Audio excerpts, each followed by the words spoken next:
bineensa hiyyoo manila maansa barsiifni keenya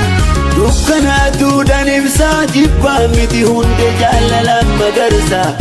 kana keenya adeemsi siyaasa beekumsa dhugaatu bilisa nu baasa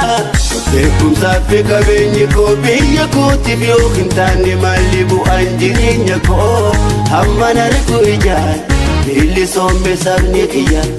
anaaf dukkanumaa orma fatonu guyyaa hamman argu ijaan bilisoombe sabni kiyya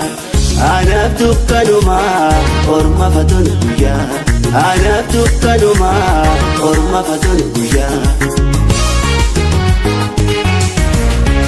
bulee bulee oraa oromoon kon badu meelali lammiin koo akka ni bareedu